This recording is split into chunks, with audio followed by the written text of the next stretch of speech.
우리가 신앙생활을 하면서 어떠한 것들을 얻을까 생각하는데 무엇을 얻기보다 예수님을 더 사랑하는 시간 되기를 간절히 소망합니다.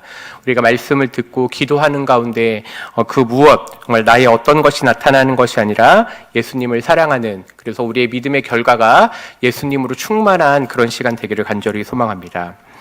히브리서 11장은 믿음장이라고 합니다. 우리가 많이 알고 있는 말씀이죠. 그런데 히브리서 11장에서 말하는 믿음, 이 믿음이라는 게 무엇일까요? 사람마다 믿음에 대해서 다양한 이야기를 합니다. 그러면 우리는 히브리서 11장의 이 믿음이라고 하는 것을 단순하게 내 생각으로 보는 것이 아니라 앞서 히브리서 10장에서는 무엇이라고 얘기하는지 좀 볼 필요가 있습니다. 즉 다른 말로 얘기하면 히브리서 10장에서 말하는 그 믿음이 히브리서 11장에서 말하는 그 믿음의 정의 혹은 그 성격을 규정합니다. 우리가 히브리서 11장에 수많은 신앙의 위인들이 나타나는데 우리는 아주 쉽게 믿음장이라고 해서 잘 믿어야 되는구나, 물론 결론은 그겁니다. 그렇지만 그 믿음이 어떠한 믿음의 신앙인들이 잘해서가 아니라 앞에서 이야기했던 히브리서 10장에서 말하고 있는 그 믿음을 토대로 그들이 어떠한 믿음을 가졌는지를 좀 돌아볼 필요가 있습니다. 히브리서 10장 22절 그리고 38절 39절입니다. 히브리서 10장 22절에는 이렇게 되어 있습니다. 참 마음과 온전한 믿음으로 하나님께 나아가자라고 되어 있습니다. 즉 하나님께 나아가는 담대한 믿음이 필요하다는 겁니다. 또 38절에서 39절은 의인은 믿음으로 말미암아 살리라. 우리가 하박국에서 많이 읽던 말씀이죠. 그 말씀이 등장을 하고요. 39절에 오직 영혼을 구원함에 이르는 믿음을 가진 자라고 되어 있습니다. 그러니까 앞에서 말하고 있는 믿음은 어떤 것인가라고 할 때 첫 번째는 우리가 이제 히브리서 10장이 예수님이 누구신가에 대해서 얘기를 하죠. 즉 예수 그리스도의 십자가의 놀라운 구속 사역으로 인하여서 하나님께 담대히 나아가는 믿음에 대해서 얘기합니다. 여기서 담대한 믿음이라고 하는 것은 나의 어떠함, 내가 신앙생활을 잘하고 못하고의 문제가 아니라 예수님께서 완벽하게 구속 사역을 이루셨기 때문에 그 구속 사역으로 말미암아 하나님께 나아갈 수 있다는 거예요. 그러니까 하나님께 나아가는 담대한 믿음이라고 하는 것은 내 어떠한 믿음의 상태거나 혹은 나의 겉모습, 속모습에 상관없이 예수님을 의지하여 나아가는 믿음을 얘기합니다. 이런 믿음이 하나님께 담대히 나아가는 믿음이고요. 두 번째는요, 어떤 믿음이냐라고 하니까 히브리서 10장뿐만 아니라 히브리서 전체의 배경에는 이렇게 얘기했습니다. 로마의 핍박이나 유대인의 핍박이 있다고 하였습니다. 근데 그럴 때 유대인들 속에서 핍박과 이런 것이 있는데 이 핍박 속에서도 흔들리지 않는 믿음. 그래서 핍박 속에서도 흔들리지 않기 때문에 끝까지 앞으로 담대히 나아가는. 왜 그러냐면 39절에 보니까 같이 한번 말씀 읽겠습니다. 시작. 우리는 뒤로 물러가 멸망할 자가 아니요. 네, 그렇습니다. 우리는 멸망할 자라고 하는 건 뒤로 물러나는 거예요. 그러니까 믿음에서는 이건 좋은 믿음이 아니에요. 그래서 히브리서 10장에서 얘기하고 있는 믿음은 하나님께 담대히 나가는 믿음, 어떠한 상황 가운데서도 후퇴하지 않고 앞으로 전진하는 이런 믿음을 얘기하는 거예요. 이 믿음을 가지고 11장을 보셔야지 그러면 하나님께서 우리에게 주신 믿음, 그리고 우리가 살아가는 믿음이 이런 성격이구나 라고 하는 걸 알게 되는 거예요. 왜냐하면 우리가 믿음이라고 하는 건 여러 가지 색깔들이 있습니다. 예를 들면 내가 잘 되고자 믿는 믿음도 있어요. 이거는 예수님 안 믿어도 가질 수 있는 믿음이에요. 그런데 히브리서 10장에서 얘기하고 있는 믿음은 그런 믿음이 아니에요. 하나님을 믿는 믿음, 예수 그리스도를 믿는 믿음, 예수 그리스도를 의지하는 믿음, 그 믿음만 보여주는 거예요. 그러니까 다른 것이 틈타지 않는 그 믿음을 가지고 살아가라는 거예요. 자, 그러면서 우리들에게 이런 믿음이 어떤 거냐라고 할 때 믿음의 시작이 있다는 거예요. 어떤 상황 속에서도 흔들리지 않고 끝까지 소망하는 믿음이에요. 끝까지 소망하는 믿음. 그런데 그 믿음은 어떤 거냐? 히브리서 11장 1, 2절에 믿음은 바라는 것들의 실상이요 보이지 않는 것들의 증거니 선진들이 이로써 증거를 얻었느니라고 되어 있습니다. 우리가 암송도 많이 하는 말씀이죠. 자, 그런데 믿음은 보이지 않는 것, 왜냐하면 1절에 바라는 것들의 실상을 좀 쉬운 말로, 또 뒤에 보이지 않는 것의 증거라고 했으니까 믿음은 보이지 않는 것, 경험하지 않는 걸 소망하는 거예요. 이게 왜 그러냐면 오늘날 수많은 무신론자들이 이렇게 얘기합니다. 하나님을 보여봐라. 내가 하나님을 보면 믿겠다. 하나님을 경험하면 믿겠다라고 얘기하는데 히브리서 11장에서 말하는 믿음은 그런 믿음이 아니에요. 왜냐하면 무신론자들은 사실은 갇혀 있는 거예요. 경험이라고 하는 세계 속에 갇혀 있는 거예요. 우리가 믿고 있는 믿음은 어떤 믿음인가라고 하니까 히브리서 11장 전체에는 수많은 믿음의 조상들이 있어요. 근데 그 믿음의 조상들이 어땠죠?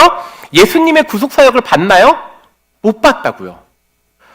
구약에 있는 사람들은요, 예수님의 십자가 사건을 알지도 못했어요. 그런데 그걸 미리 보고 안 거예요. 어떻게 그게 가능하죠? 오늘날 우리가 생각해도 보이지 않는 걸 믿는다는 건 쉬운 게 아니에요. 그래서 오늘 설교 제목처럼 이 믿음은 어떤 믿음이에요? 성령께서 주시는 믿음이라는 거예요. 성령께서 주신다는 것, 즉 하나님이 선물로 주시는 믿음이에요. 그래서 우리가 앞에 보이지 않아도 그걸 믿겠다라고 하는 믿음이에요. 성령님께서는 우리에게 어떻게 작용하시느냐, 즉 성령께서는 우리에게 중생, 거듭남, 새 생명의 이 놀라운 은혜를 허락하시는데 이거는요, 밖에서 오는 믿음이에요. 내가 믿겠다 하고 믿는 게 아니라 성령께서 우리로 하여금 믿게 하는 그 믿음의 씨앗을 주셔서 이 씨앗이 드러나는 건데 이걸 중생, 거듭남이라고 해요. 이거는 우리로부터 절대로 시작할 수 없어요. 그래서 신앙의 시작부터 끝까지 뭐예요? 그리스도를 의지하는 것, 성령께서 의지하는 믿음, 이게 바로 우리가 믿는 믿음이에요. 그런데 오늘날 수많은 사람들이 믿음이 내가 믿을 수 있다라고 해요.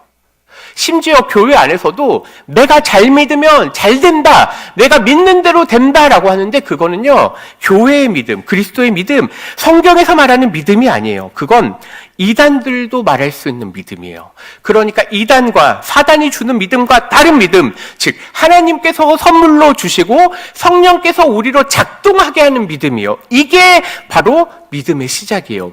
그래야지 믿음은 바라는 것들의 실상, 이거는 나로부터 시작하는 믿음이 아니라 즉 성령께서 우리로 하여금 새 생명의 씨앗을 주셔서 그것들로 해서 보이지 않는 걸 믿게 하고 그것들로 증거를 삼겠다 하는 거예요. 이거는 구약의 수많은 신앙의 그 위대한 위인들이 믿었던 믿음이고 오늘날 우리도 그 믿음을 따라가는 믿음이에요. 우리의 믿음은 특별한 믿음이 아니라 구약에서부터 내려왔던 그 믿음을 가는 거예요. 근데 그 믿음에는 어떤 특징이 있느냐? 두 번째는요, 보지 못한 걸 믿게 해요. 물론 앞에서 얘기하는 것이랑 비슷할 줄 모르겠지만 우리 3절 한번 같이 한번 읽겠습니다. 시작! 믿음으로 모든 세계가 하나님의 말씀으로 지어진 줄을 우리가 아나니 보이는 것은 나타난 것으로 말미암아 된 것이 아니니라. 맞습니다. 성령은요, 우리들에게 믿음을 주신다고 했잖아요. 그런데 이걸 조금 또 다른 말로 표현하면요, 이게 바로 지혜라고 해요. 지혜. 왜냐하면 오늘날 우리가 이 세상의 시작을 본 사람이 있나요? 한 명도 없어요. 그럼 우리는 어떻게 믿게 되죠? 심지어 우리는 성경에는 등장하지만 예수님이 십자가에 죽으신 것과 부활하신 것도 본 사람이 아무도 없어요. 근데 왜 믿으시죠? 너무 이상하지 않아요? 우리가 교회는 다니지만 한 번도 보지 못하고 한 번도 경험하지 못하고 누군가는 이렇게 해요. 누가 죽었다 살아나는 부활을 보여주면 내가 예수 믿겠다 하지만 우리는 예수님도 본 적도 없고 창조도 본 적이 없어요. 그런데 왜 믿고 있죠? 바로 성령께서 우리들에게 선물로 주셨기 때문에 그래요. 앞에서 이런 얘기를 했습니다. 어떤 사람은요, 경험한 것에 대해서 얘기해요. 교회를 오래 다녀도 이렇게 얘기해요. 내가 경험해봤어. 그런데 그게 좋은 믿음이 아니에요. 내가 많이 알고 있는 지식이 어떨 땐 쓸모가 없어요. 왜 그러냐면요, 바울은요, 그 당시로 따지면 최고의 석학이었어요. 그런데 바울이 그걸 다 똥으로 여겼다고 했어요. 왜 그렇죠? 그게 뭐냐면 하나님이 주신 게 아니면 그것이 구원에는 전혀 작용하지 못하기 때문에 그래요. 혹 우리 가운데 사랑하는 사람이 있나요? 답변이 없으셔서, 네. 사랑하는 분이 계시죠? 근데 사랑을 눈에 보이나요? 보이지 않아요. 사랑은 눈에 보이지 않는다고요. 그런데 우리가 사랑이 있다라고 왜 믿죠? 혹은 결혼을 하려고, 혹은 하셨죠. 네. 어쨌든 결혼하신 분들 왜 같이 살죠? 그건 사랑이 있다라고 믿기 때문에 그래요. 눈에 보이지 않지만 자녀들이 왜 부모님을 어떠한 가정 가운데서도 더 사랑한다고 자녀들 표현하죠? 그건 사랑이 눈에 보이는 게 아니에요. 그런데 자녀들의 마음속에 우리 부모님이 나를 너무너무 사랑한다는 걸 느껴요. 그러니까 보이지 않지만 느낀다고요. 창조도 이와 비슷하다고 생각해요. 우리는 분명히 하나님께서 어떻게 창조를 했는지, 그래서 오늘날 수많은 그 무신론자들이, 심지어 요즘에는 유신진화론이라고 하는 것도 있어요. 그러니까 수많은 사람들이 성경에 말하는 방식이 아닌 것대로 믿겠다고 얘기해요. 왜 그렇죠? 그들이 이렇게 얘기하는 거예요. 그건 경험할 수가 없어. 그건 성경적인 것에서 떠나서 내 이성에 대해서 믿을 수 없다라고 말해요. 그런데 지혜는 어떤 거죠? 지혜는요, 보지 못해도 믿는 거예요. 이게 하나님이 하셨다고 하니까 그걸 믿는 거예요. 우리 하나님을 믿겠다라고 하는 건 다른 말로 얘기하면요, 하나님은 무한하신 분, 하나님은 능력이 있으신 분, 죽은 자도 일으키시는 분이 하나님이라는 거예요. 그 하나님을 믿기 때문에 우리가 기도하고, 그 하나님이기 때문에 우리가 창조도 말씀대로 했다라고 하는 걸 고지곳대로 믿는 거예요. 그래서 이 세상 사람들은요, 믿음대로 믿는, 즉 성경대로 믿는 사람을 미련하다고 얘기하다고요. 그런데 우리가 그 미련한 믿음대로 살겠다고 다짐하는 거예요. 왜요? 우리가 경험하지 못한 것을 아는 유일한 방법은 성령께서 말씀을 통해서 이루신 그걸 고지곳대로 믿겠다고 하는 거예요. 왜 그렇죠? 구속사역을 믿지 못했잖아요. 구속사역을 우리가 보지 못했다고요. 그런데 그걸 믿는 게 마찬가지잖아요. 그럼 이 동일한 작용이 심판의 날도 마찬가지예요. 우리는 심판이 어떻게 이루어질지 본 사람이 한 명도 없어요. 그런데 우리는 어떻게 믿죠? 성경대로 믿어요. 마지막 날 예수님께서 너희가 본 그대로 오시겠다라고 하는 그 천사의 말처럼 구름 타고 오시는 그 예수님을 믿고 기다린다고요. 무식하게 믿는다고요. 고지곳대로 믿는다고요. 그런데 그걸 우리는 참된 믿음이라고 하는 거예요. 그러니까 보지 못한 것을 믿는 믿음, 이건 성령께서 작동하셔야지만 가질 수 있는 믿음이에요. 우린 그걸 믿음이라고 해요. 그런데 이런 믿음의 공통점 속에서 이제 아벨에 대한 얘기가 나와요. 믿음의 예배라고 하는 거죠. 믿음으로 아벨은 가인보다 더 나은 제사를 드렸다고 되어 있어요. 자, 아벨의 제사는 창세기에 등장을 하죠. 근데 이런 믿음은 어떤 믿음인가라고 했을 때 우리는 여러 가지 생각을 할 수 있습니다. 여러 가지 해석도 있습니다. 그런데 먼저 앞에서 이런 걸 한번 생각해 볼게요. 앞에서는요, 창조에 대한 게 나오고요. 4절은 뭐가 나오죠? 아벨이 나와요. 즉, 창조와 아벨 사이에 지금 뭐가 빠진 게 보이시나요? 우리가 성경을 오래 읽다 보면 아담이 빠진 걸 알 수 있어요. 이거는 그러니까 히브리서 11장을 쓸 때 일부러 아담을 뺀 거예요. 왜냐하면 아담은 죄에 관련된 문제가 있기 때문에. 그래서 창조 다음에 아담이 아니라 아벨이 등장을 하게 됩니다. 그러면 우리는 이렇게 생각할 수 있어요. 지금 이 본문은 참된 믿음이라는 게 무엇인가라고 했을 때 죄에 관련되지 않은 것을 얘기하고 있어요. 그러면서 아벨을 등장하죠. 자, 그런데 아벨의 믿음은 더 나은 제사라고 되어 있어요. 근데 더 나은 제사라고 하는 표현이 어떤 좀 더 좋다라고 하는 표현도 있던데, 이 원어를 보면요, 더 나은이라고 할 때 이 더 나은은요, 더 크다, 혹은 더 위대하다, 더 많다라고도 해석이 가능해요. 그러니까 아벨의 믿음은 단순하게 그저 어떤 수준 차이의 문제가 아니라 전혀 차원이 다른 제사를 드렸다는 거예요. 그러니까 가인이 드린 예배와 아벨의 예배는 완전히 차원이 다른 예배라는 거예요. 그럼 그것이 어떤 걸까요? 보니까 더 나은 제사를 하나님께 드림으로 의로운 자라 하시는 증거를 얻었다. 단순히 예배를 드렸는데 의로운 자라고 증거를 얻었다는 거예요. 근데 이 본문이 사실은 여러 가지 해석이 가능한데 제가 그런 해석보다는 이렇게 생각을 해볼게요. 창세기 4장, 히브리서 11장이 말고요. 창세기 4장은요. 어느 종교가 이 본문을 보죠? 한번 생각해 보세요. 네, 창세기 4장을 믿는 종교들, 어떤 종교가 있죠?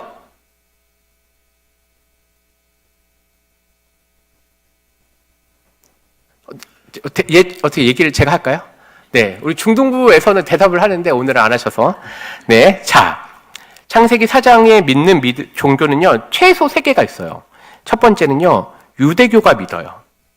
그렇죠? 유대교도 창세기 4장을 믿어요. 두 번째, 로마교회라고 하는 카톨릭도 창세기 4장을 믿습니다.